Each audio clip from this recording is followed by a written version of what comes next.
Good evening, welcome to another episode of the Rain Race Podcast. Today we're here for a special IndyCar preview episode, and I'm joined alongside, as always, by Kyle Cuthbertson. What's up? And we got a special guest for this one, good friend of ours, and much more of an insider when it comes to IndyCar than myself and Kyle, Chris DeHarde. Hey, y'all, how's it going? Chris, I didn't think you could beat me for sounding less enthusiastic, but... I poured spot remover on my dog. Now he's gone. I hate to That's tell a you, Stephen Knight joke, ladies and gentlemen. All right, we're getting off to a great start. I hate to tell you I didn't get the reference, but anyways. Stephen writes a bit before your time, all right? Okay. We're off to a cracking start here, but we'll discuss I hope that. somebody got it. Somebody must have. I mean, we were at 3 concurrent viewers, and now we're down to 0, so I don't think your joke really sold there, Chris. Anyways, as I said, we're going to be doing an IndyCar preview episode today. So primarily, the majority of the talk is going to be on the basis of IndyCar. We might touch on a couple of different news stories at the very end, but expect 90% of this one to be IndyCar focused. So if that's not your thing, we have a ton of other episodes that you can go check out. But for now, this seemed appropriate. The season opener will be taking place at Barber Motorsports Park this coming weekend. Change of tides, starting the season at Barber. Traditionally, for the last well over a decade, Chris, you probably know the actual year, they've been starting at St. Petersburg. So definitely interesting to be starting at a different track this time. Obviously, St. Petersburg and Barber sort of flip positions. Now Barber will be the first race. St. Petersburg will be second. And as the thumbnail for this podcast, if you're watching it on YouTube, implies, I think one of the major storylines going into IndyCar this year is the battle of the rookies. And when you say rookies, you might be thinking some of the Road to Indy drivers that have climbed up through the ranks. Well, unfortunately, this year it's not as much of a case considering we didn't have an Indy Lights championship last year. Rather more, the rookies this year are actually, for the most part, seasoned veterans from other racing disciplines. I mean, you can go down the list. We have Jimmy Johnson, who's come over from perhaps the greatest NASCAR career that he could have possibly had. We have Romain Grosjean coming over from Haas Formula One and formerly Lotus Formula One. Who else am I missing? And Renault. And Renault, there you go. Scott McLaughlin, of course, on the thumbnail. He is You almost forgot Scott McLaughlin. I did almost forget Scott McLaughlin. It's really sad that you called me out on that. But coming over He's from a young Kiwi. a very strong V8 Supercars career. So yeah, it seems like we've got it all right now, and I do want to discuss some of these rookies because I think that they are perhaps the greatest talking point in IndyCar this season. We'll start off with Jimmy Johnson here, driving the road course races for Chip Ganassi Racing. Tony Kanaan will be taking over that car for the oval events, which means that Jimmy will be in the first 2 races of the season before taking the 3rd and 4th races off for the Texas doubleheader. Gentlemen, I'll start with Kyle here. Initial impressions on Jimmy Johnson. I mean, I think that he's been taking this pretty seriously. You see the amount of testing that he's put in and the amount of time that he's invested into this IndyCar debut. What would you look for coming into this weekend for him personally? This weekend, personally, I said it in my video I did about the predictions that Jimmy's probably the hardest out of the group of drivers that you mentioned, the 3 that are coming over from different disciplines. That he's probably the hardest to predict, because obviously going from a stock car to this is very different. And you could say the same about Scott McLaughlin, but Scott McLaughlin has 1 start under his belt already. When Jimmy, and I think Jimmy even said himself, he's never done an in-lap, an out-lap, a pit stop, a start, a restart, everything that's different in this. He's never had to manage push to pass. He's never passed anyone in an IndyCar. It's just totally new and different. But pace-wise, I mean, he obviously has the best to kind of bounce ideas off of with Scott Dixon and Michael Cannon and that whole Ganassi group. So his first test, he was, I believe, 3 seconds off, it's not bad. And I heard Jimmy say that last half tenth is really what it's going to take to be competitive and what's going to be the hardest for him to find. So I think I wouldn't expect a rough weekend from Jimmy. I would say I think we'll see a weekend where I don't expect him to make many mistakes. I expect him just to have a clean, smooth weekend and probably towards the back of the field. Now, whether how quickly he gets up to speed or if he does is just yet to be seen. And I have no way of I have no guess as to whether that'll happen. Another interesting thing to point out when I said the season is starting at Barber this year is when you look at this rookie class, that's actually going to be an advantage for them to get that first start underway at Barber as opposed to St. Petersburg. Barber is a permanent facility. These guys have laps there in testing, even though they may not have any racing experience there. Chris, more specifically, what would you look for? I guess not what would you look for, but speaking in terms of an advantage that they have from starting at a track that they have prior testing experience at, than a street circuit like St. Petersburg. The interesting thing about St. Pete that I've noticed over the years is that the rookies there in the opening race always seem to be performing pretty well, like surprisingly well. I think the standout case of that was Robert Wickens back in 2018. But do you think it's overall a net advantage for these rookies starting at a track that they have prior testing advantage on? Yes, but the track has changed a little bit since the last time IndyCars raced there. So since the last time IndyCar raced there, a couple of major things have happened. The first is that the track was completely repaved. So there's all new tarmac down there. It's had an entire year to kind of cure in and I guess get weathered in, you would say. So there's a lot less bumps in the track. But also with the aero screen, a lot of what was known 2 years ago about this car was thrown out the window completely. So you're running on almost completely new tires with, I wouldn't say completely new setups, but setups that were changed up quite a bit. So it could be advantageous to some of the rookies. Now, you mentioned Jimmy Johnson with his testing experience at Barber. He actually did a lot of laps in a Formula what was it, Formula Regional Americas car. Yeah, The technically tr it's an F3. Yeah, like F3 US or Formula Regional Americas car. Anyway, he did a lot of laps in that to kind of shake off, I guess you could say, the old habits that he had from when he was driving a stock car.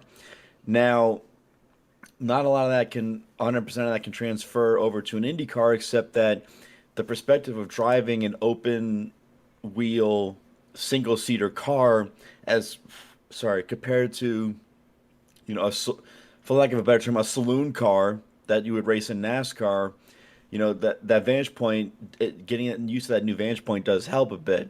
Now, to go back to one of your very first points you made about about the starting race of the year being usually in St. Petersburg, yeah, since 2009 through 2019, there was only one time when St. Petersburg was not the opening race, and that was in 2010. Barber has never been the opening race of the championship, so this is going to be a brand new experience for everybody. And even then, I still get confused in text messages I send to my parents and a couple of friends saying, "Yeah, I'm going to St. Pete," and then I backspace and hit Barber because that's where I'm actually going. But yeah, it's a brand new calendar. Of course, St. Petersburg, as we know, got moved because of the pandemic. So yeah, certainly going to be interesting. Well, Jimmy Johnson actually does have testing experience at Barber in an IndyCar. I believe it was the November test last year, where he had logged a couple laps there in the He did some IR18. this spring too. He was there in the spring test. Okay. Yes. Yeah, I think so. Yeah. But he got a lot more laps in the FR America's car because Yeah. I don't think that championship has testing restrictions for drivers who are not competing in it. Yes. So that would ultimately make sense. I do want to throw a quick reminder here to anybody who is listening or watching live on YouTube. You can ask us some questions in the chat, and we will try to get to those. I forgot to mention that at the beginning of the episode. But back to what we were talking about. Chris, when did you say Barber was repaved? Because I don't think I caught that. It was sometime after the 2019 race. Okay. And of course, that doesn't narrow it down at all because IndyCar didn't race there last year because of the pandemic. Right. But I spoke with Gavin Ward on Monday. Gavin Ward is Joseph Newgarden's engineer for an article that appeared today in FrontStretch.com, which Let's go ahead and bring that up. I'm now the new co-editor for the IndyCar site of FrontStretch.com that was now made public today. And so my first article there was about the challenges in finding the setup at Barber. And Gavin told me over the phone that, Barber's been repaved. So by them repaving the track, it's a lot less bumpy than what it used to be. Okay, so that would be the same surface that those drivers were testing on even since the fall then. Yes, Okay. yes. Yeah, I'm Hashtag, curious. hashtag don't repave Sebring. Got to throw that in there, of course. Of course. Yeah, I mean, I'm just thinking about that repave. Some of the occurrences that you get when you repave a track for the first time. I mean, if the surface is still pretty dark, it could be a hotter track surface this weekend when they're running on it. I mean, I don't know. I don't think there's too much to dig into there. Perhaps the lap times will be a little bit quicker than they were previously, but I don't think there's too much to note on that. So we talked about Jimmy Johnson. I also want to talk a little bit more in depth about Romain Grosjean. I mentioned him briefly as well, driving for Dale Coyne, racing with Rick Ware.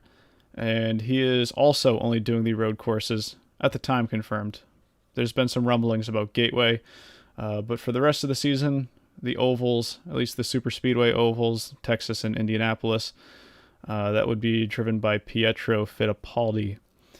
So Romain Grosjean, coming from a very heavy racing background, road racing background, I should say, with Formula One and just Formula cars in general over in Europe for the past 15 years or so.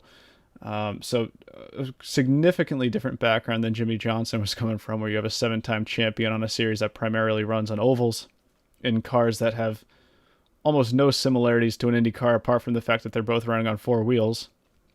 Romain Grosjean, you'd think that the transition from Formula One to IndyCar would be rather easy for him compared to somebody like Jimmy or Scott McLaughlin going over to an IndyCar, but in reality, there actually are very few similarities between the Formula One cars that he would have been used to have been driving and the Indy cars that he is in now. Most notably, power steering, which is, I think, one of the major things that drivers who come from different series, got to keep track of my words here, note about IndyCar is the lack of power steering. And Romain Grosjean actually, after the Laguna Seca test that he was running, mentioned that there's a completely different style in the way you have to steer the car around the track.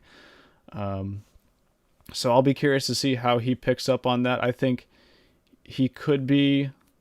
Kyle, what did you say in your predictions video for Grosjean? I thought he'd get a pole.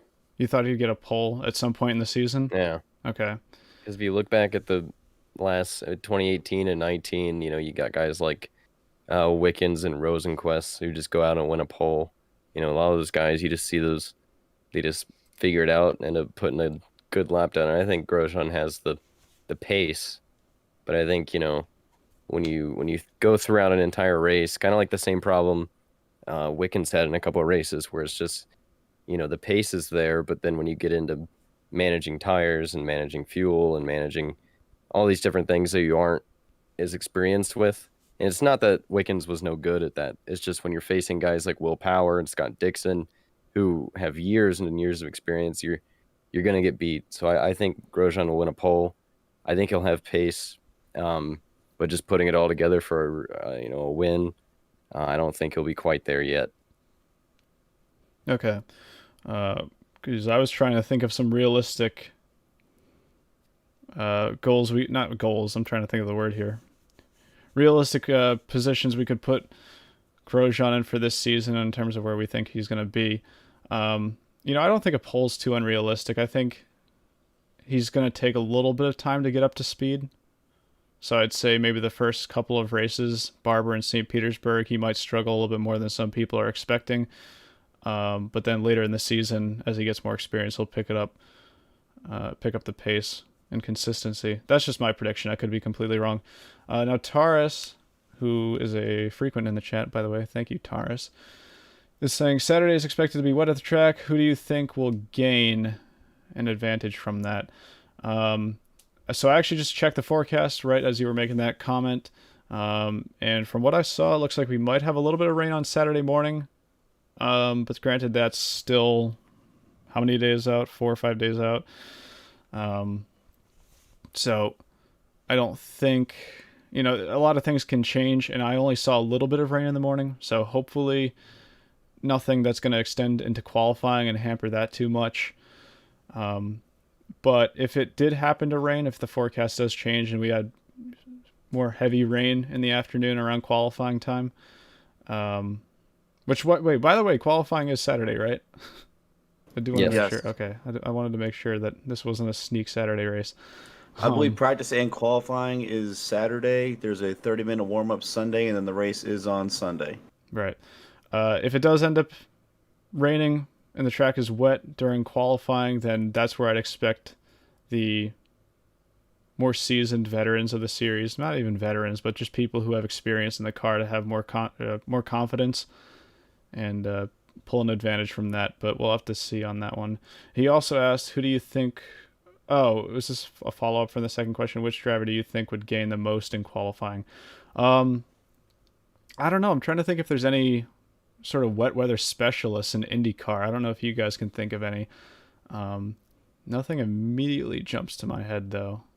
Anytime when you talk like specialties in IndyCar, my brain for some reason always goes to Will Power. Really? I see, because then I think that, and then I'm like, have I ever seen Will Power do anything crazy in the rain? And the answer to that I've come down to is no. So that's just pretty much a gut feeling. I'm going to say, so there's two drivers that stick out when you say rain at Barber, and it's because these two drivers fought for the lead a couple of years ago at Barber in the rain. Joseph Newgarden and Sebastian Bourdais. I forgot we actually had a rain race at Barber. Oh, I've actually been to 2 rain races at Barber. Although in 2014... Yes. Yeah, it was 2014 and 2018. 2014, which, by the way, that was my first ever race that I actually covered. IndyCar race that I covered. The rain was so bad they had to start the race late, and it was a timed event. And then 2018, they split it up over 2 days, and it rained actually during the second day, but not as hard as the first day. I remember that because that second day I was a junior or senior in high school, and I watched the race in class, and it was an entertaining one because it was one of those that just like rained at the end, which made the strategy really fun. Yeah, Bourdais had to just pit at the end there because they tried staying up front as long as he could, and unfortunately he just lost way too much time. But I expect if it does rain that Bourdais might throw a wild one out there. Yeah, that's actually a good point because someone gained the most in qualifying, and I say someone like Will Power. Well, Will Power is already in a Penske car, and if it was dry, he'd probably win the pole anyways. So someone like Bourdais racing for Foyt in the rain probably gained the most with how good Bourdais is and in the Foyt equipment. Yeah, he could. Yeah, that makes perfect sense. Keep an eye out for Bourdais, I guess, is the verdict on that one. Finally, last rookie, in quotes still, that I want to talk about is Scott McLaughlin, coming over from, as I mentioned, a very successful career over in the Supercars Championship in Australia with DJR Team Penske. Well, go figure. Now he's driving for Team Penske in the the NTT INDYCAR Series. Nice. Oh, my mind is stuck in 2017, man. 17. Wow. Was it 18 was when was the last year of Verizon, I think, right? So 2 more years and you'll have NTT down. Oh yeah. I think I got it now after that slip up. But Scott McLaughlin, I think out of all the 3 rookies this season, I said all of it. Out of the 3 rookies this season, I think he's going to walk in with the most confidence by a long shot. And the reason I say that is just if you look at his personality and his driving style on the track, it seems to be like nothing really scares that guy. I mean, he's an absolute madman the way he's driven at Bathurst before. You can go watch his pole laps when he sets pole laps from Bathurst when he sets everything on the line. I look at a guy like him and I just see a ton of confidence. And he's in a Team Penske car, which Kyle and I have mentioned before. when you drive for Team Penske and you drive for Roger, that comes with huge expectations. And, Kyle, in a previous episode of this podcast, we talked about, well, suppose Scott can't live up to those expectations, and suppose, he ends up being a mid-pack driver who can't seem to find podiums this season. Where is that going to put him a year or two from now? Yeah, because Roger's not patient. Yeah, that is one thing about him you can say. And, while we were sort of speculating on that, I don't actually see that happening just because of how much confidence a driver like Scott McLaughlin has. I would expect him to walk in with more pace than I would Jimmy and Romain Grosjean. It's just a question of how much he's going to be able to pull throughout the season with more experience. Now, at St. Petersburg, didn't have a great debut by any means at the finale last year, and I think that may still kind of live with him a little bit. So I think Barber for him is just going to be more of, all right, let's get a proper race in here. I have a full-time ride now. Let's show the captain what I can do in a full-time ride for Team Penske. So I expect pretty good things from him this season. But Kyle or Chris, I'm interested in hearing what you guys have to say as well. Has Scott McLaughlin ever shown fear in a race car? That's what I'm saying. I don't think so. So you could argue that minus the partying, he's like an Australian or New Zealand version, rather, of Tim Richmond. Chris, don't bring up the poster. Don't do it. No. What I'm saying is this. When Scott McLaughlin beat Jamie Whincup in 2014 at the Adelaide Supercars race in his, the Volvo debut. Yep. That his post-race interview got him more fans, like that moment got him more fans than I think any other moment in, I would argue, in supercars history in Australia, and that's what put him on the motorsports radar right there. And yeah, dropping the F-bomb, it was funny. I don't even think he got penalized for it from the supercars people. It's Australia. Yeah, but I think he got fined. It might have been a case of they just told him we're going to fine you, but don't pay us any money. You know what I mean? But I think he's got a great personality. I think that America, that's one thing. A lot of Americans don't know a lot about IndyCar at all. But if Scott McLaughlin was actively promoted into the American sports culture, he could be someone that would be embraced, I think. Oh yeah, he's got such a great personality.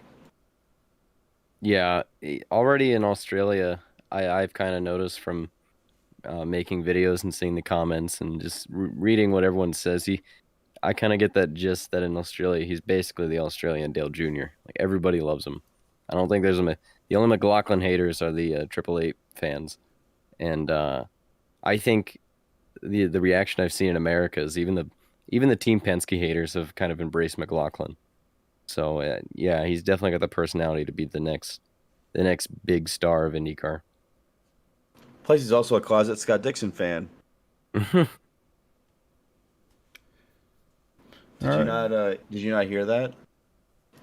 They were at the test on Friday, and they what was it, Katie or someone interviewed him, and he said, "Yeah, I watched." He's like, "Yeah, I watched all the races of I had to wake up really early, and yeah, I was a closet Dixon fan."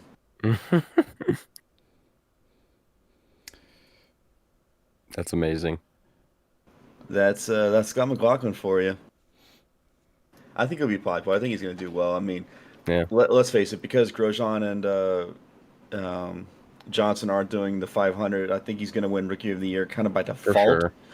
But yeah, he's going to be well liked if he brings that personality over with him from Australia. He'll be liked by everybody. Well, and Rogers calling him the next Scott Dixon, and I was talking to David about this over the weekend when I was in Indianapolis, when the article came out where McLaughlin, was comfortable on the ovals, how he, felt really, really good about Indianapolis, and with Roger claiming him to, be like when he's comparing him to Rick Mears, it's like, oh boy, this is the competition should be keeping an eye out on that. Sometimes that puts a lot of pressure on the young driver. You brought up Rick Mears, in comparison to Scott McLaughlin. When Rick Mears started driving for Roger Penske, he had a little bit of pressure on him. But as he got further along in his career, Roger was asked, did he know what he had back in the '70s when he signed Rick? And he said, "I knew I had a good driver, but I didn't know I had Joe Montana." So that kind of put a little feather into Rick Mears' cap. And for those youngins that don't know, Joe Montana was never mind, y'all know who he is. I can look him up on the internet. Darn youngins. There were a couple other comments that we got in the chat that I just wanted to go to real quick. Taurus was asking about the road to Indy. Stick around because I do want to talk about the road to Indy. Actually, I'd rather have Chris and Kyle talk about the road to Indy, and I kind of listen because admittedly I don't pay attention to the road to Indy ladder as much as I should, but I definitely do want to have them briefly discuss that before the end of the episode, so stick around because we will get to that. And somebody also said he thinks that Grosjean will have the most pace, or the most initial pace out of the three. Yeah, I mean, I think it all comes down to perspective. I gave my opinion as to why I think Scott might be, but I definitely am curious to see how Romain Grosjean adapts to an IndyCar, because that's a driver who I think he's well talented enough to have a good deal of success, that unfortunately was stuck with some lower level equipment in Formula One the past few seasons. So, with that mentality in mind, perhaps we're going to see some great things from him this season, which I'm definitely interested in checking out. I can see that because if you look, so like Grosjean, if you look at the three and what they're going to have to overcome as far as getting comfortable, obviously Grosjean's the only open wheel guy out of the trio. And if you look at the things he has to overcome, basically on the surface, power steering, or no power, lack of power steering, and lack of downforce. And now, Grosjean does have experience, in the open wheel ladders with lower downforce. Everyone compares what's now Formula 2 to an IndyCar because they're pretty much the same pace. But back when it was GP2, Grosjean actually won the 2011 GP2 championship, and he beat Max Chilton and Jules Bianchi and Ericsson and Sam Bird.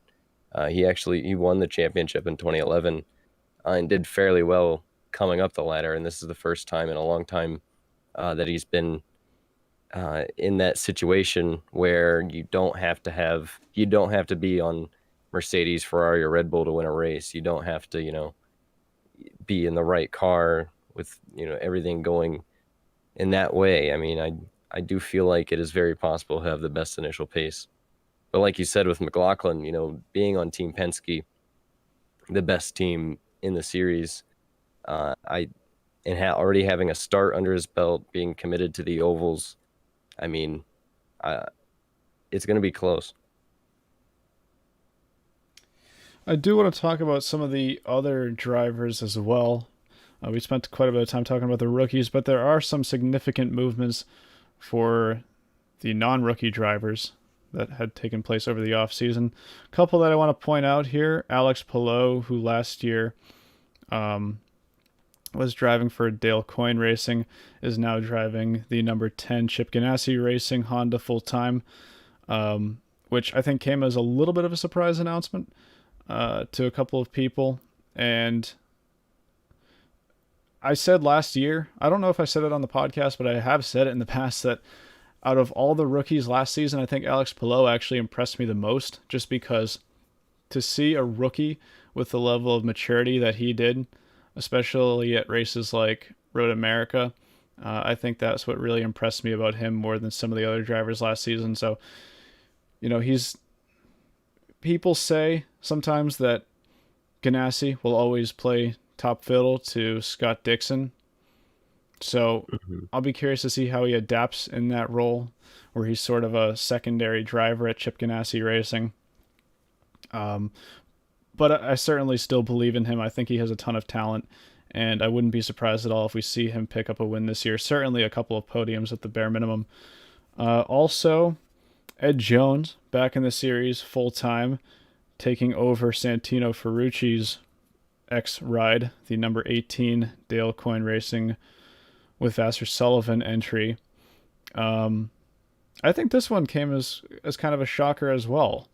I'm looking back to because that both announcement. I just want to point out the Pillow and the Ed Jones both came off of, they're shocking driver announcements, but it was also shocking departures. I guess Ferrucci wasn't as shocking, but Right. Ferrucci and Rosenquist moving was shocking. So it was, the whole situation was just shocking. And right at the name of the mention of the name, I should say, we got Matt Skipper in the chat, rooting on Ed Jones. There you go, Matt. Full-time ride for him this season, so we'll have to see what he can pull with that one. That car in the past has, it has been pretty strong. Bourdais picked up a couple of wins with that car. Ferrucci last season was pretty strong at a couple of races, so we'll have to see what comes of that one. We mentioned that was formerly Ferrucci's ride. Well, now Santino Ferrucci doing a full season over in the NASCAR Xfinity Series. No, it's not. Is he Partial. not? Partial. Okay, I'm sorry. I don't watch NASCAR. Well, this is when you explain why it's the Rain Race podcast. Well, I can't do that anymore, Kyle. I was thinking about this the other day. So you remember how NASCAR was testing the wet weather tires for the short ovals, and it kind of worked. Yeah. I was like, oh no, my excuse is gone. I got to start watching NASCAR and bear through the stages. Anyways, Ferrucci not doing full-time NASCAR Xfinity, doing a partial season. We'll be contesting the Indy 500 with Ray Hall, Letterman, Lanigan in the number 45 car. Ray Hall, Letterman, Lanigan Racing has always been strong at Indianapolis over the past few years. Look at Ray Hall last year at Indy. Look at Takuma Sato last year at Indy, if you want to get more particular. Ray Hall's team has first, third, and fourth on their team from last year. Right. So, I think Ferrucci is a good pickup for them to get for Indianapolis. He certainly shows a very high level of aggression. Sometimes that's to his discredit. Depends on who you talk to, but certainly does put on a show for the fans, if you get that reference. That was a reach. Other notable switches: Elio Castroneves driving for Maya Shank at the select races. He is driving for them at Indianapolis. What were the others? He's driving for them at Nashville, Belle Isle too, right? No, it's not Mid-Ohio, because I remember I was a little confused. He's driving for them at Portland, Monterey, and Long Beach at the end of the season. And I think he's driving also at the what is now, I guess, the quote-unquote Harvest Grand Prix, and also Nashville, I think. All right, let me get this all down. So it's the Indy 500, it's Nashville, it is the Portland, the second GP race, Portland, like you said, and Long Beach and Laguna Seca. Yep. So, see, I got it wrong because it just makes sense in my head. Why are they not doing Mid-Ohio? Their shop's literally here. It makes no sense. Trying to think of some other notable movements. Arrow McLaren. Bourdais. Well, I'll get to Bourdais in a second. Arrow McLaren. Oliver Askew is out of the number 7 car, replaced by Felix Rosenquist, who was in Alex Palou's seat at Ganassi last season. So that's where that switch happens. Felix, I think last year, got robbed out of a couple of opportunities. He won at Mid-Ohio, right? No. Was it Road America? Road America. Duh. Oh, man. I'm showing my strengths here, Kyle. Won at Road America. There you go. For Ganassi. Yeah, that's right, because that's when Ganassi won with Dixon and Rosenquist in the doubleheader. Okay. You're getting it. Yep, I got it. Progress. Anyway, now driving for McLaren full-time. Hinchcliffe is full-time at Andretti now as well. Driving in Colton Herta's former seat. Now Colton Herta has taken over Zach Veach, and in the latter parts of the season, James Hinchcliffe's ride in the 26th. So it's a whole bunch of scrambling going on here. I might have missed a couple, and that's where you guys need to jump Marco in. is part-time now. Marco's part-time only at the Indy 500, but yes. For Andretti, Herta, Halpert Autosport with Marco Andretti and Kurt Bagajanian. Yes. And then the last one I think is Bourdais, as we'd already mentioned, at AJ Foyt. Well, there's Pietro. Okay, yeah, Pietro. I wasn't thinking about Pietro because I wasn't thinking about part-time. He's driving the oval races that Grosjean isn't doing, but I do believe there is going to be a number 52 car, and whether Pietro runs some of those races or whether it's Cody Ware, I'm not sure, but I do know there's going to be another Rick Ware car besides the 51 with Grosjean. Ray Krieger, sorry if I mispronounced your last name, said, will Scott Dixon be able to get his first back-to-back championship this year? I don't see any signs of Scott Dixon slowing down, personally, but, you know, I certainly don't have any reason to disprove it. I think Dixon... Shall I bring up the trends? Go ahead, Kyle. Well, if you look back to 2018 or 2017... You can't do it in the voice, though. You can't do it in the voice. You got Okay, whatever. You look You're back not to from the South, okay? Give it up. I was trying to be Larry Mack. I okay? understand. Yeah, you're but not you from the can- South. I am. I idolize that man. I have to show respect. All right. So in 2017, when Joseph Newgarden won the title for the first time, Dixon won it in 18. Well, who won in Dixon's defense? Oh, it was Newgarden. Yep. Who won in Newgarden's defense? Oh, it was Dixon. So now it's Dixon's defense, and so who else but Newgarden is going to win, right? I do remember you saying that in your video there, because I also remember your stretch of the Indy 500 trend where That's it was not a stretch. well, it wasn't a stretch good until it was point. broken It was a by good Chevy point. winning 2 years in a row. Yeah, but Or actually, no, guess- it was Honda that won guess- 2 years in a row first with 16 Well, guess and who won 2 17. in a row? Yeah, they both won 2 years in a row, back Yeah, to back. okay. So like, hey, Honda won, so they're gonna go 2 years in a row, back to back again. And I'm gonna stick with that trend. Okay. Like if Honda wins this year or next year, then I'm gonna predict that Chevy will win the next 3 years until the trend continues. You know, it's always a trend. Man. Always a trend. Until Ferrari comes to IndyCar, of course, and kicks their asses. Just like how Sato won this year, which broke the trend of different winners since 11. So now I'm just like, screw it. Sato's going back to back. They keep breaking my trends, and I'm not for it.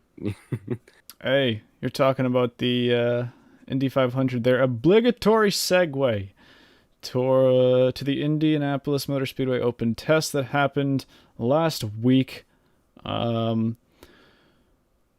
are some talking points from this that I do want to go over, notably the speeds.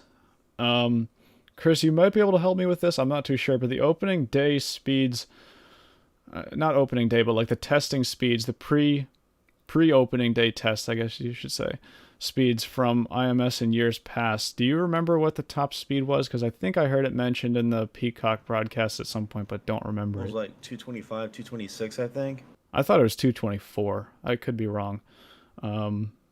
Anyways, Joseph Newgarden on the third practice session, so this was day 2, put up a 226.819. Granted, of course, that is with a tow. I'd have to see if I can pull up the no-tow times, but that was followed by Takuma Sato and Juan Pablo Montoya, at least in the third practice session. Now, other notables. We had Rinus VeeKay involved in a pretty scary crash. I think it was his first hot lap. Fourth lap. Oh, it was his fourth one. Okay. Yeah. Got into turn number... It was turn 2, right? For Arenas, no, it's turn 1. Turn one. Okay, turn 1. So the interesting thing about that crash is that the car spun, but like was still moving to the inside to the point where the car dug into the grass a little bit, and that's why you saw the wing sort of go flying up into the air and dig up some grass with it. Usually when a car spins at that angle at Indianapolis, it'll just spin very rapidly and then go towards the wall. I don't think I've seen a crash there in recent And it years. usually hits with the left side, and he hit with the right. Yeah. It was weird. I don't think I've seen a crash like that where they actually spin and then still move to the inside to the point where they're in the grass a little bit, but suffered a broken thumb, I believe it was. Yeah, I think he just said finger. I never heard what it was. I thought it might have been his thumb. I could be wrong. So unfortunately, not a lot of running for that team over the test. Now, I'm interested to hear if you two have any talking points from that one as well, because some of the test I wasn't able to pay attention to. Well, of course, because the timing sheets. So if you want to talk about bumping, right? Sure, It's a little yeah. early, but obviously bumping makes times for any type of action at IMS interesting because you're always looking at the bottom of the sheet and looking who could possibly be in the bottom of the order and who could potentially get bumped. So right now on my bump radar, obviously there weren't all 36 or 35, which are now confirmed, but possibly 36. Obviously all of them weren't there, but I believe David had a stat that he brought up that like from the last two like April tests or something, like the bottom 8, like 3 out of the guys who were in the last row shootout were like in the bottom 8 of testing. And so I'm just going to go over that. I'm going to go over the bottom 8 and just kind of start with that. I'm not going to include Renus because he only got to do 4 laps and it's an Ed Carpenter car, so I'm automatically just going to leave it out. So some drivers at the bottom from 24th on back. I'm going to do 9. Karam, Marco Andretti, Sebastian Bourdais, Max Chilton, Marcus Ericsson, Pietro Fittipaldi, Dalton Kellett, and Cody Ware. Now, Sebastian down there, I don't think that's right because I have the overall results up. And he did a 224 on like the last session of day 1. I think what you have is the results of the third practice session, which was on the second day. Because Sebastian led the first day, I believe. Yeah. So what you're looking at is just the results of the last session. This must have been combined from day 2. Where's day 1? But either way, that was the bottom of day 2. I think for sure, for certain, and you could probably say this without looking at times, but I would say Cody Ware's on the bubble of being bumped just because of experience. And then obviously some guys like, Pietro and Marcus Ericsson being down there is kind of interesting to me. Karam's been a part of the last row shootout before. He was in 24th out of the 32 or 31 that actually had action. But then we have guys who will be coming in May, like the Top Gun Racing team, who have yet to actually formally announce an engine partner, but the aero screens on their car and stuff now. Guys who weren't there. I'm trying to think now of who all wasn't there. Anybody know off the top of their head? I'm just trying to think right now. Granted, I've been going flat out with a bunch of other things going on the last few days. I'm trying to think of. I'm honestly drawing a blank right now on who wasn't there besides Top Gun that you had mentioned. Chris, this is when we need you. We need you the most in these. What was the question dire again? moments. Sorry. What 500 entries weren't at the test besides Top Gun Racing? Oh, these are the dire moments where we need you. No pressure. Yeah. You think I'm gonna be a huge asset on this one? Like I'm just going through the list right now, and I'm not seeing. Pietro is there, right? Yes. Okay. Yeah, Pietro is 29th in the final session. I'm just looking at the list right now. I'm trying to see who all was not there, and I'm drawing a blank right now. Well, what about Ferrucci? Was he there? Yeah, he was there. Ferrucci wasn't. Hildebrand, which was just announced. So there's 2 that were. Wait, was Ferrucci there or no? Ferrucci was there, yes. Ferrucci was there. Okay. Yeah, that is right. Hildebrand was not there, but yeah, he was announced. Charlie Kimball. That's 3. Right, because Charlie Kimball was in the booth, right? So those are the 3 that were gone because the Andretti car that would make 36 hasn't been announced yet. I'm confident in saying that Charlie Kimball will make the field. Yeah. So what are you trying to do, Kyle? You're trying to figure out like early predictions on who could be a threat to be bumped. Early bumping radar. I don't even want to jump into that. I mean, it's way too soon. I think way too early. I think.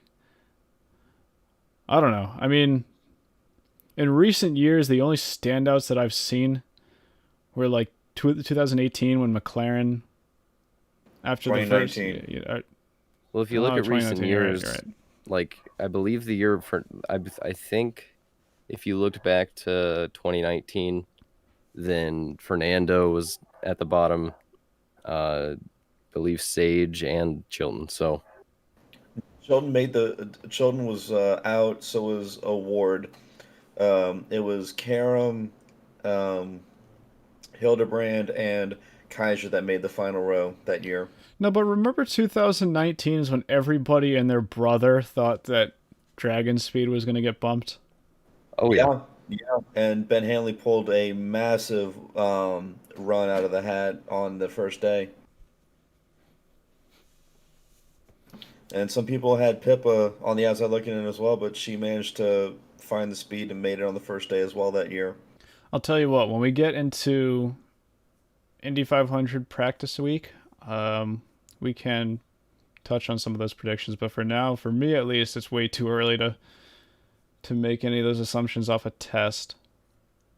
But while you're on the topic of bump day, I saw a comment here from Tara saying, this is a very deep question, by the way. Does bumping paradoxically make the slowest cars more attractive to sponsors because of extra TV focus for the last row shootout? you could look at it that way. I think that's very interesting. That is a Galaxy brand strategy if I have ever heard it. Well, okay, so here's the thing, is the teams that usually are at the biggest threat of being bumped, with some exceptions, of course, are usually the smaller teams that don't Right. pull a ton of funding, and therefore their sponsorship is cheaper. Mm-hmm. So you can go out and you can go sponsor Penske if you want, and you can pay millions of dollars. I don't know how much they're looking for. Or you can go sponsor, some car that you think might be a threat to be bumped and pay, again, I don't know how much, but let's say a few $100,000, and get an equal amount of TV time, which at the end of the day, you got to remember, sponsors don't necessarily care about results as much as they do about exposure. So, hey, man, what Right. can I say? That Right. could be a And very look good at that. theory. You get that extra TV time in for the last row shootout, and then also throughout the month of May, the cars, all of the cars go out during practice, and you have basically a week to, be out there. But then again, you do kind of want to make the big race. But if it is cheaper, that is a big brain move, I have to say.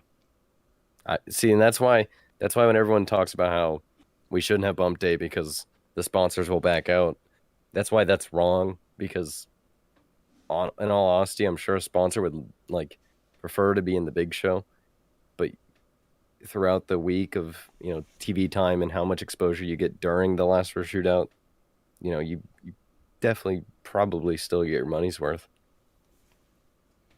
Right. No, I saw something while you were talking. I think it was while Chris was talking, and I believe Graham Rahal was the fastest driver without a tow. He was the fastest driver from practice 3 without a tow, and as I say that, I lost the time. No, I didn't lose the speed. It was 221.949 miles per hour for no tow. That was the fastest from Thursday's session.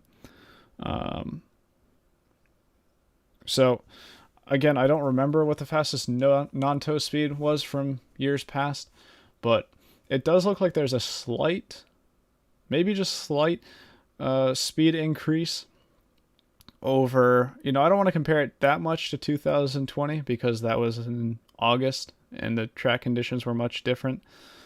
But perhaps a slight pace increase from even 2019, which would be interesting because everybody thought the aero screen would have the opposite effect, and to some extent it did. But we were talking last week, myself and Kyle, about the underbody downforce changes that IndyCar has implemented for the oval, the super speedway package this year, and perhaps we saw a little bit of that at play.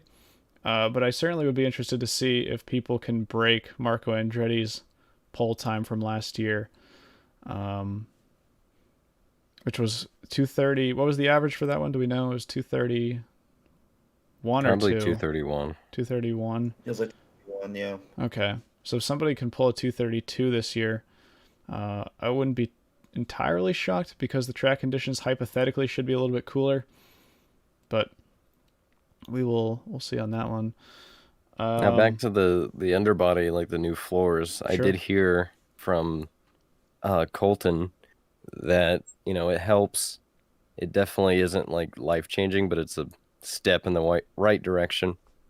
And another thing that was pointed out to us was that right now, what we saw on Thursday and Friday is going to change because obviously, the more the track rubber's in and it gets racy, then it's going to be game time. But this was obviously in an April test was a little bit different.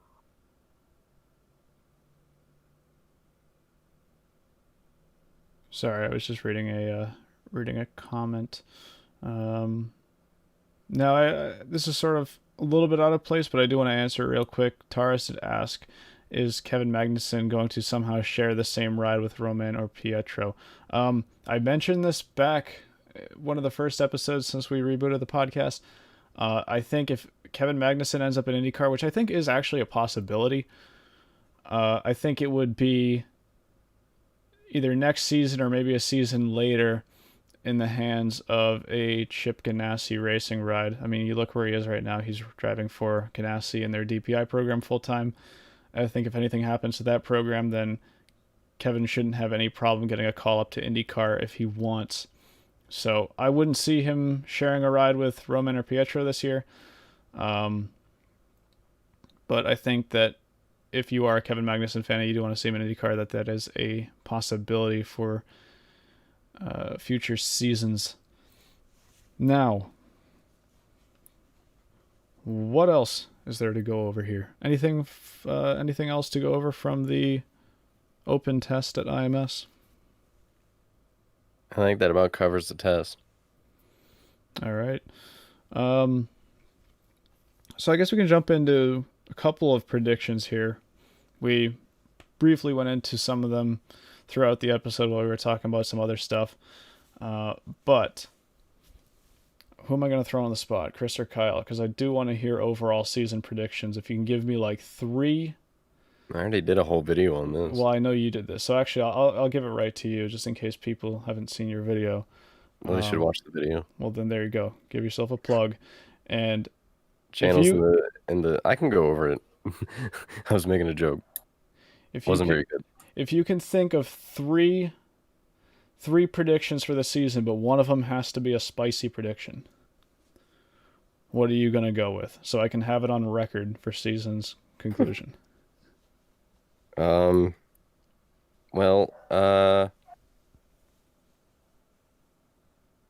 come on, Kyle. You were the one who made a video about this, and I thought you were going to come prepared. Well, I have my spicy one. I just want to leave it for the end. Okay. Well, Joseph Newgarden wins the championship. That's not very spicy. That's Right. pretty. That's duh.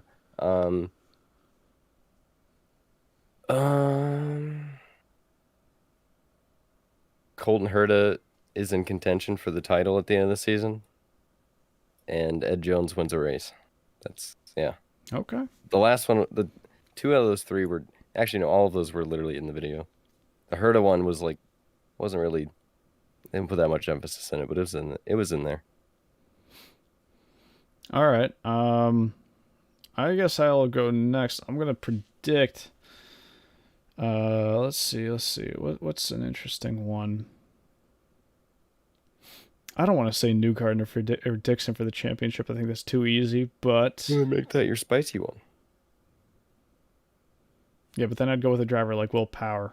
And how. It's a little spicy. Yeah. It's like what's something that's not that spicy, but still it's a kick. The Andretti Heat, man. Alexander Rossi. It's like a jalapeno popper. It's not Alexander that Rossi. spicy. It's just like kind of creamy. But Actually, I do want to talk about Alexander Rossi because I think Rossi last season, he had a dismal season last year. And I do think he's going to bounce back from that. Now, whether or not he's going to be in the championship contention this year, I think he will, actually. I think last season, he's going into this one with a clear mind and is going to do everything he possibly can to make sure that he can pull as many points towards the beginning of the season as he can. So I would look for Rossi as a driver who's going to be strong towards the beginning of the season. The problem with Rossi's championship hunts in the past has been consistency, especially towards the end of the season. So that's where I would look to see if he can hold up. But, I mean, look at the season finale this year. It's Long Beach, a track that he has a great deal of success at. And if we come down to a championship race at Long Beach, which, by the way, have we got an official word as to whether or not that race is going to be double points? Haven't heard. Okay. Because last season's finale was not double points, but in the past it has been. I hope it's not, for the record, but if it does end up being a double points race, I certainly would put Rossi near the top of my predictions to win. And if that's all he needs to win a championship, then there you go. So I certainly wouldn't count Rossi out for a championship. Other notables, let's see. There are drivers, when I look down the list, I think Connor Daly could actually... You know what? Let's just do it as the spice. I think Connor Daly could actually pick up a win this year. And where, I can't tell you. I don't know. But he is in a strong car with Ed Carpenter Racing. And driving for them at the Indianapolis 500. Now, Connor Daly last year at Iowa was putting it on pole. Now, correct me if I'm wrong, but he's actually only doing the Indy 500 with them for the ovals this year, right? Or no, he's doing the... Am I right on that? Yeah, so he's doing the road street courses in the 20. He's doing the Indy 500 and the 47, and it has not yet been announced about the other ovals, but it is entirely within the realm of possibility that he could take over the 59 That's at what I was gonna say. the other ovals. Well, what I heard on the broadcast or during the testing was that Carlin is actually looking for someone with some backing to possibly fill that short oval ride, but Connor is like kind of the backup plan to where if not someone with money, doesn't materialize and that doesn't happen, then Connor will be in that car. That's what I heard on the broadcast. I would say Connor would be a good shoot for that car, and he got on well with the team last year doing those races. And I think it would be a good move for them to do that. If he does end up in the 59 car, that would be for both Texas races and Gateway, right? So if I, again, if I'm putting my money on anything, which Connor Daly winning a race this season, that's my hot take right there. I would actually put my money on Gateway more than anything else. Yeah. Just because I think that the Carlin short oval package is probably their strongest suit, as proven last year at Iowa. If you want to consider Gateway a short oval, which I guess in IndyCar's terms it certainly is. That's my hot take, and I guess just another standard one. I do think we're going to see Penske back on top at the Indy 500. Now, who that would be with, I'm not too sure. I got to pick somebody, though. So I actually think, how about Newgarden? Newgarden's a driver who has a tremendous amount of success in IndyCar, but yet no Indy 500 victories yet. He's certainly been in contention for Indy 500 wins in the past, and he shows a lot of pace and promise there. So I think Joseph Newgarden could end up an Indy 500 winner this year. How dare you disrespect my trends? Well, I'll tell you what. You know what? Now that you have those trends set in stone, I want any opportunity I can to just downplay them. So, when you're wrong, we'll all right, definitely be the person who points that out. All right, you can go ahead and do that, Chris. You have any 3 predictions this year that stand out? All right. Well, I'm going to say Dixon for the championship because, let's face it, driving for Chip Ganassi and having Michael Cannon as your engineer, it's like the biggest cheat code in the world. But disrespecting the trends. Oh no! I've got my own trend. Don't you worry about that. All right, as long as you have your own trend, that's fine. I'm gonna have 2 out there. Actually, I'll tell you that back. I'm gonna have 3 out there predictions. Oh, he's going for it. Okay. Well, from what I have read, Andretti Autosport's going to have a 6th car at the Indy 500. And there was speculation about possibly Oliver Askew having that car because he drove for them in Indy Lights and won the championship for them and won the Freedom 100 for them. I'm going to say for my first out there prediction that if Oliver Askew gets the ride at Andretti Autosport for the Indy 500, he will finish in the top 10. That's number 1. That's My already out there. Yeah, my second out there prediction: Jack Harvey wins a race. I like that. Yeah, I can see that. I think Harvey. I think the Shank team has a bunch of really great people. I think Harvey is just got off his first full season in IndyCar. He's looking at trying to get some momentum built up, and he's got a great wealth of experience in the car next to him for some of the races with Elio Castroneves. Why not? Now, my third out there prediction. This is where the trends come into play. So, in 1961, Oh AJ God, you're going won way his back. first Indy 500. In 1971, Al Unser won his second 500. In 1981, Bobby Unser won his third 500. And in 1991, Rick Mears won his fourth. In 2001, Elio Castroneves won his first 500. In 2011, Dan Weldon won his second 500. So that means that this year, Takuma Sato or Juan Pablo Montoya will win the Indy 500. Well, your trend works into mine. I have double trends, so Kumasato is winning the 500. That's pretty much backed now. Yes, but he also said or Montoya, who's driving a Chevy. Well, does Montoya have double trends on his side? I don't think so. He does have the longest gap between 500 wins. He's already done that. All right, the last thing we just need Montoya to get in a good ride at Le Mans so we can win the Triple Crown before Fernando Alonso does. Oh, I think there's a whole separate. Going to happen. What's that, Kyle? I do actually think that's going to happen. I think that's a whole separate subject for another day. But yeah, I still stand by the fact that I think Montoya is going to win the Triple Crown before Alonso if either one of them has a chance at it, really. Now, I saw another question that I missed earlier that I did want to get to.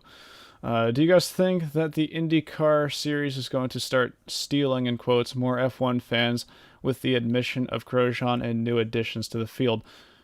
International interest, I think, certainly will climb as it has in years past. I think IndyCar in the recent years has been climbing even more internationally than it has over here in North America. And that's saying something considering the growth that they've had in North America. So, we already talked about McLaughlin. He's going to probably pull in a large amount of fans from the Australian fan base. Now, I'd have to think about what time all these IndyCar races are going to be taking place in Australia. I think it's actually most of them are probably going to be very early morning. But I can't. No, actually, it depends on what time of the day it is. So actually, I don't think that that's going to be as much of a threat as I'm thinking. The European side, yeah, I think Grosjean is going to pull over some interest as well. The problem is, and I've talked about this in the past, the problem with IndyCar internationally at the end of the day is their TV coverage. Now, they have the Sky Sports deal over in the UK to carry commercial-free IndyCar, and I think that's great because people who are F1 fans likely already are subscribed to Sky Sports F1 and therefore can get IndyCar on the same channel. They can get a great production of it with no commercials, which I think is an option that we need to have here in the United States, but I'll save that rant for another day. Now, other countries I'm not too sure about. Was there a deal signed earlier this week, like a new TV deal? Because I think there was, and I didn't read too much into it, and I was wondering if either you had. International deal. They signed like a bunch of international rights, if I remember right. Okay. Because I'd have to try to look into that. Let me see if I can pull that up. But yeah, at the end of the day, that is what the big deal is going to be, is making sure that they can get easy access to it. Now, the first thing I see is that IndyCar will be broadcasted in Brazil on TV, on TV Cultura, which I'm not an expert on Brazilian TV channels, but apparently this is the first time that IndyCar is being broadcast on Brazilian TV in a little while. So that certainly would be a help. You look at some of the Brazilian drivers they have in the field, notably Tony Kanaan, who's going to be doing the oval races this season. I think that's a market where you certainly need to have IndyCar easily accessible. And I'm still trying to find out what other deals they signed. because I can't find it. Oh, here we go. Here we go. Oh no. Oh no. I can't read the page. I'm not a subscriber. Oh no. This is terrible. Chris And, Aurelio, everybody. well, yeah, I was going to say, do you have anything to add on here while I try to find said article? Um, the biggest thing for me is there's a lot of people that still view IndyCar as a lesser tier series because it is mainly spec. And of course, they'll try and throw the whole, circles thing, even though there's only, four oval races on the schedule. But I think a lack of a show like Drive to Survive is actually a very big detriment to IndyCar. I would love to see a show similar to that. I mean, we had IndyCar 36 a few years ago, but it didn't go into the depths that Drive to Survive did. I know I just watched season three a few days, a couple weeks ago actually, and there were some things that should have been done a lot better. Um, but then again, they also touched on a lot of things that, some, casual F1 fans may not have, been aware of. So, yeah, I think having a show like that would also bring a lot more people in. But yeah, Grosjean will bring over a small audience, but I don't think it'll be as big as the audience that Scott McLaughlin could bring over from Australia and New Zealand. Speaking of Australia, I finally found that article on IndyCar.com. It looks like Australia and Fox Sports over there have increased their coverage for the IndyCar Championship. It says Fox Sports Australia and KO, which is Fox Sports, their streaming service over in Australia, will broadcast practices, qualifying, and live telecasts of every race. So I don't know exactly how in depth that goes. I don't know if that's practice and qualifying on streaming or practice entirely on streaming and some qualifying on TV like it is here in the United States. I know that Fox Sports was already carrying already carrying IndyCar over in Australia. So I don't know exactly what has been expanded there, but it claims that the coverage has been increased. So we'll have to see on that. That would be a big deal, obviously, with Scott McLaughlin coming over, like you just said, Chris. And New Zealand, that's going to be continued to be carried on Sky Sports, or Sky Sport. And then just speed run down the list of other territories that are carrying it on TV. Belgium has it on VU Sport. Canada has it on Sportsnet. France on Canal Plus. Japan on Gaora Sports. I'm not pronouncing that correct. Gaora. Mexico on Claro, Myanmar on Canal, Netherlands on Ziggo Sport. The list goes on. But what I've said mainly is that IndyCar needs a streaming service to the likes of F1 TV. And the reason I say this is that F1 TV, I think, is just easily the gold standard when it comes to sports or motorsports streaming. And it ultimately is what kicked NBC out the door for covering F1 in the United States. Now, a lot of people at the time viewed that as a negative, but when you look at it, F1 viewership in the United States is actually up significantly from where it was on NBC for most races.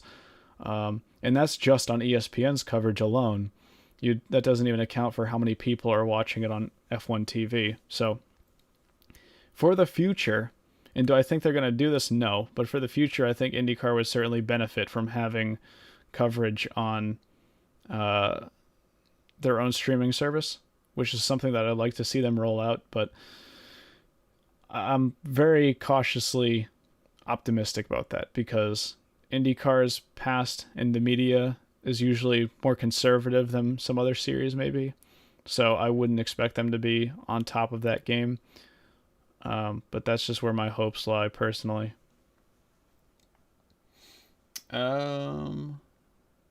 Okay, so Taurus is just clarifying the Brazilian channel that IndyCar will be carried on is an educational channel.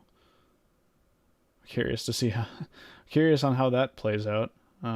Educational channel meaning like Discovery or like the Science Channel in the U.S. Trying to make a comparison. I'll throw this out there. Why not do like a Nickelodeon deal like the NFL did and have like, no, seriously, like have a broadcast for kids because, and this is something that I think motorsports needs to look at as a whole is if I go to like a short track up here in Indiana and I go to like a USAC race and I count the people that are there under the age of 30 that are there by themselves without an older relative, it's the numbers aren't as good as I would like to see them. And I think that this would be a great way for IndyCar or another sanctioning body to reach out to a younger crowd is to have a kid or young adult themed broadcast aimed at or targeted towards them. I've thought about that in the past, but not with IndyCar. I've thought about that with NASCAR because I didn't think it was wildly out of the realm of possibility that NASCAR would sign a deal with Viacom CBS after. Well, actually, NASCAR's deal with NBC is going on for a few more years, right? It's a big deal. So either if NBC or Fox terminate their contract, there's a potential that they could land on CBS because I think CBS is interested in motorsports with their editions of Formula E and SRX as well. I think CBS Sports though also has supercars races like a couple of weeks later, if I remember right. I believe you're correct. I think they are still doing that. Now, if NASCAR landed a deal like that, then I actually thought that them putting races on Nickelodeon like they did with the NFL would be a good idea, and it seems like something that NASCAR would do. I don't see IndyCar doing that, however, because number one, I don't think IndyCar has enough market share to pull off a move like that. And number two, I don't think that that's what the people in charge of uh, IndyCar's exposure or IndyCar's broadcasting are necessarily looking for. I think it would be a unique concept, but I certainly don't see that happening myself. Now, yeah, I mean, I already said what I wanted. I just want IndyCar to have an in-house streaming service that they can dictate what they want to do, and if we can get that in the future, that'd be great. But I'm still cautiously optimistic, as I said. Kyle, do you have anything to add on to this before we move it on? You pretty much got it all. Cool. Now, jumping back to, I think it was Taurus earlier on who mentioned Indy Lights, or not Indy Lights, the Road to Indy in general. Let me see if I can find. Okay, here. I'm also looking forward to the Road to Indy. That is as stacked as it has been in several years. Is there anything there that has piqued your interest? Now, again, as I said, I'm going to throw this to Chris and Kyle for the majority of it. But there are certainly a lot of storylines this year going into the Road to Indy ladder. I know, Chris, you mentioned earlier that there's 13 entries in the Indy Lights Championship for this year, which is the most they've had in how many years? You'd have to tell me. It's a few. It's a few. They needed Indy Lights last year took the 2020 off because I think of like two or three of the drivers had sponsors that pulled out of that year, and yeah, they needed a bit of a resurgence. Um, Carlin's back. Andretti's still doing four cars as a new team. Pissarra Racing or Sarah Racing. Um, Juncos has a second car now. I think they were only going to do one this past year, but they're doing two. Um, yeah, it's an HMD. They now have four cars this year, so it's going to be a comparative championship. And oh yeah, hashtag save the Freedom 100. Yes. Yes. Is that all you have to add, Kyle? Uh, the Indy Pro 2000 is really healthy. We have Braden Eves. Okay. Drivers in Braden Eves. What? Yeah, all right. Well, let's go down all three championships. Let's start with Indy Lights real quick. So they have 13 drivers. Unfortunately, they're only doing the one race weekend at Gateway. Um, is that a double header or is it just one race? Um, anyway, so they have a very interesting field at Andretti. You've got Robert McGinnis and Kyle Kirkwood with Daniel Frost joining them with Devlin DeFrancesco. Just some other notables. I think Linus Lundqvist is a driver that dominated in for F3 US last year. Yes. Yeah, he'll be with HMD, as will Malukas. Although I'm looking forward to seeing what Stingray Robb and Toby Sowery bring to the mix. But I'm calling that championship for Kyle Kirkwood. All he needs to do is win 4 races in this year, and he will have the record for most wins in the Road to Indy at 25 wins, because Spencer Pigot right now has 24. Yeah, that's my prediction for Indy Lights. What about you? Well, I just wanted to quickly jump on what you said. You asked if Gateway was a doubleheader. It is. Every race of the championship this year is a Gateway doubleheader. isn't. For Indy Lights? I don't believe so, because the ovals usually aren't doubleheaders, unless they change that. Let me check that on the Indy Lights website real quick. I already have their schedule. No, they have a doubleheader at Gateway. It's the 20th and 21st. Ooh, that is interesting. So the teams are good with that, but not the Freed 100. Yeah, it's kind of sus, you know. Yep. Well, okay. If I can't add anything else to the Road to Indy Championship, what I do want to say is that they do need to do something about the coverage for that ladder. I would love to see them be able to get Indy Lights on TV. I don't think it's realistic. So the fact that it's streaming only right now, which I think Indy Lights is on Peacock, right? Yeah. And the other Pro 2000 and USF 2000 are on YouTube on the Road to Indy channel. Now, I would, in an ideal world, I'd love to see, as I said, the production quality jump up a little bit, because I think that these championships are a great asset to contributing to drivers that end up in IndyCar. Now, the problem with it is that by the time many of these drivers end up in IndyCar, there are quite a few people who have never heard of them before, because they simply weren't watching the Road to Indy championships because they weren't readily available, I guess you could say. Or I guess they are readily available, but they're not out there enough for the casual fan to go out of their way and go watch them. Now, I look at series like, over what Formula One is doing in Europe and around the world, actually, I guess. You have the F3 Championship, F2, and F1. All of those are streamed on F1 TV, and kicks right back to what I said, where if they had their own in-house streaming service, that they could throw it all on there, and that would be great. But for now, it appears that you're limited to Peacock and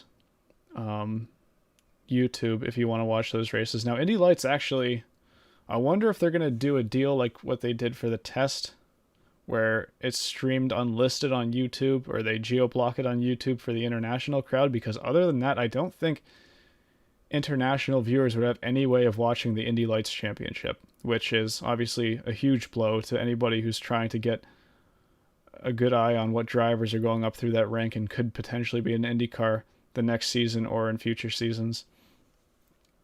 Taras asks, can we talk about how the YouTube content is split into 4 channels: IndyCar Road to Indy TV, Indy Lights, and Indy Motor Speedway? I have an answer for that. Go ahead. The Road to Indy isn't owned by IndyCar. Mm-hmm. So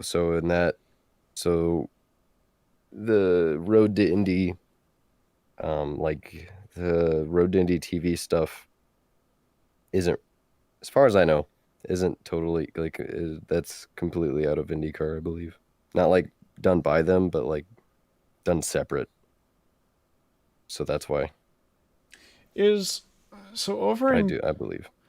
Over in the F1 world of things, is F2 actually owned by Liberty as well? I never thought about that. That's interesting. That's a good question. Because that's what I'm trying to think about. I want to say yes, but I'm not 100% positive. I'm like 90% sure. But I would like to see IndyCar. Now, see, that's a gray area if the Road to Indy isn't actually owned by IndyCar. F1, if you look at their YouTube channel, they'll post... Did you know that? What? Did you know that before I just said that? If you gave me a quiz on it, I'd probably be 50-50, because Like I knew that it wasn't owned, or I knew that it wasn't actually owned by IndyCar, Hmm. but I just assumed that IndyCar sort of treated it as if it I was. was, I was just wondering if I taught you something today. I'm glad I did. Well, yeah, I guess you did. Um, anyways, what I was saying is F1 posts like F2 and sometimes even F3 highlights on their YouTube channels. Actually, I I think think they do for all FIA the owns races. one of the three. I think That's FIA just owns it outright. okay. Um, but nonetheless, they are important to feeding drivers into the Formula One championship. And as a result, you'll see Liberty putting out F2 highlights and F3 highlights and even more content from those championships on the Formula One YouTube channel. So I would like to see IndyCar try to do more of the same rather than have it all split up. But that's just me, I guess. The whole IndyCar media scene in general is a little bit skewed sometimes. So I guess that's something you categorize into the same ladder. Also, yeah, another thing that we missed when we were talking about the Road to Indy preview is Miles Rowe and Force Indy climbing into the USF 2000 championship. I don't know if either of you saw, actually, I don't think Kyle would have because you were on the road at that point, the sort of feature that Peacock was doing with Miles Rowe. Um, I think I was but working at that time. okay. Um, but yeah, certainly does look like he has a good deal of confidence in this championship, and I think that he could bring a good amount of fan exposure as well. So, Byzantine is the word you were looking for. Oh, yeah, yeah, yeah. Um, I'm looking forward to seeing what he can do. A friend of mine that's raced against him says that he's the real deal. I think he's a good lock for a top 10 of the USF 2000 championship, but I think a top five would be almost like a championship win for him. Granted that this is the first year for this team, and I think that in your first year you want to kind of get your feet underneath you as a team, and then let have the second year be the year you go full bore. But we've seen before where some drivers and teams just do well on debut. So yeah, we'll find out in about less than a week's time. So I am interested, DeHarde. You had a whack 2020, and you've basically been the road Indy guru for me at least. And so after USF and Indy Pro last year, I'd be interested in what your predictions for that is this year. So for USF, I think K Motorsports is going to try and take it back with Michael D'Orlando, although um, Exclusive Autosport had some guys that were up there pretty high up in the last test. Same thing with D-Force Racing. It's going to be kind of hard to predict. Um, for Indy Pro, though, for me, Indy Pro is going to be a battle between Braden Eves and Hunter McElroy. I think it's going to be a repeat of the 2019 USF 2000 championship.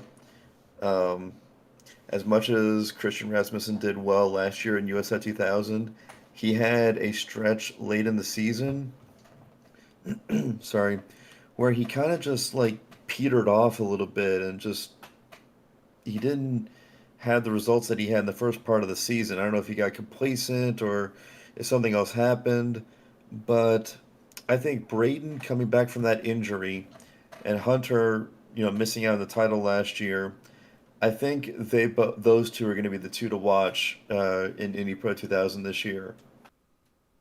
Well, Chris DeHarde in 2021, he's back. Never misses a beat. Spot on. I do what I can, and what I can't, I don't do. Yeah, because for this year, I mean, right on, so Christian Brooks won the last race of 2020, and he had a really strong end to his season. In the beginning of the year, he's like a former rallycross guy. He, had a really good. He had a lot of learning to do throughout the season. Coming on strong last year, and what he's shown in testing, I think he'll be really strong. And then in Indy Pro, obviously McElroy. Uh, showed pace throughout the season, but he came out at St. Pete last year in the final race and won. I think a sleeper in Indy Pro though is the Juncos team with Manuel Suleiman. Suleiman won at Mid Ohio last year, and before that he showed just consistency, I would say, and he's definitely has pace. And being in the car that won the title last year, the speed he showed in testing, I think he'll be really strong. And like you said, Braden Eves has a teammate this year, so double the data. Uh, from what I've talked to him, it's been tremendous help.